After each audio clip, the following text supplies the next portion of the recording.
Salut tout le monde, c'est Kirby et bienvenue pour cette nouvelle vidéo de ma collection personnelle de jeux vidéo. On m'a beaucoup envoyé de messages sur YouTube comme quoi ces personnes souhaitent que je fasse une vidéo de ma collection Vita.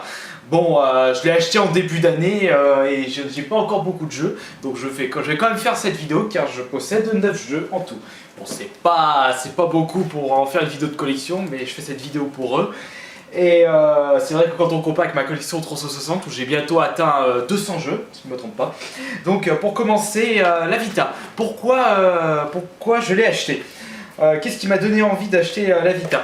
Et bah à la base, quand j'ai vu le prix 250 €, j'étais pas trop tenté, mais quand j'ai vu qu'à la Fnac faisait une promotion de 50 € de réduction en achetant une Vita, en réservant une Vita et en l'achetant à sa sortie, je me suis dit bah tiens, une Vita pour 200 €, j'ai sauté sur l'occasion.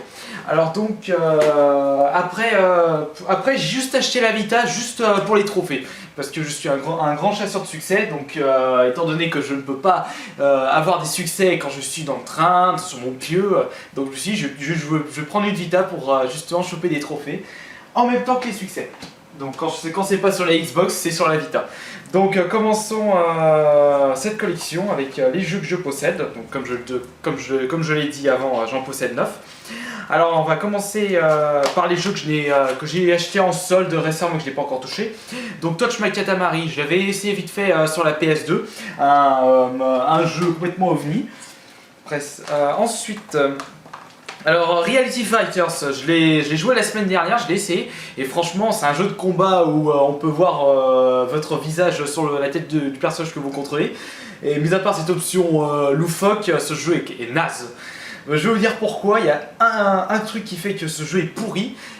C'est un jeu de combat qui prend en compte votre pièce. Donc vous jouez avec les personnages dans votre pièce. Et donc du coup la caméra filme en temps réel votre combat. Et au final dans un jeu de combat vous faites tellement de manips qu'au final vous tremblez votre console. Et au final ça tremble l'image, ça donne mal aux yeux.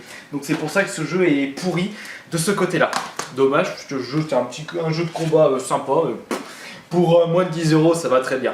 Ensuite, Michael Jackson Experience sur Vita que j'ai pas encore touché. Je l'avais essayé durant des stands où ils avaient essayé la Vita avant la sortie, c'était à Lyon-Pardieu. Donc j'avais essayé Wipeout et celui-ci. Il est sympathique, il faudrait que j'y joue un petit peu plus. Ensuite, Blaze Blue, jeu de combat que j'ai pas encore joué. Je n'ai pas joué à cette série sur Xbox non plus, donc je peux pas en vous en dire plus. Ensuite, Little Deviant. Little Deviant, c'est une compilation de mini-jeux assez sympathiques de Vita. Et puis voilà, c'est sympa, c'est marrant, c'est fun. Que demander de plus? Ensuite, Army Core of Hell, je ne l'ai pas encore joué.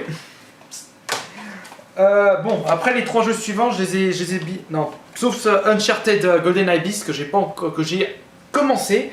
J'ai un petit peu joué et très excellent jeu d'aventure. Je découvre Uncharted grâce à la Vita parce que je n'ai pas de PS3 et étant donné que Uncharted c'est une exclu Sony. Et j'ai découvert justement cette série, franchement c'est top. Ensuite, donc, on passe aux 2 jeux que j'ai le plus joué sur la Vita, en commençant par Everybody Golf, un jeu de golf. Bon, je suis grand fan de Tiger Woods et des jeux de golf, donc je l'ai acheté déjà pour ça. Et ça me fait vraiment penser à la série Mario Golf plutôt que Tiger Woods. Que j'ai beaucoup joué sur la GameCube. Non, j'avais commencé Mario Golf sur la N64 et après sur GameCube. Et Everybody Golf me fait rappeler justement cette série. Et on termine cette vidéo de collection avec le jeu Vita que j'ai le plus joué, c'est Wipeout 2048. Bon, grand fan de F-Zero, grand fan des jeux de course, grand fan, ça vaut pas F-Zero, mais aussi fan de Fatal Inertia, le seul jeu de course futuriste sorti sur Xbox 360 que j'ai fini à fond le taquet. Qu'est-ce que je peux dire sur Wipeout? Il est très beau graphiquement.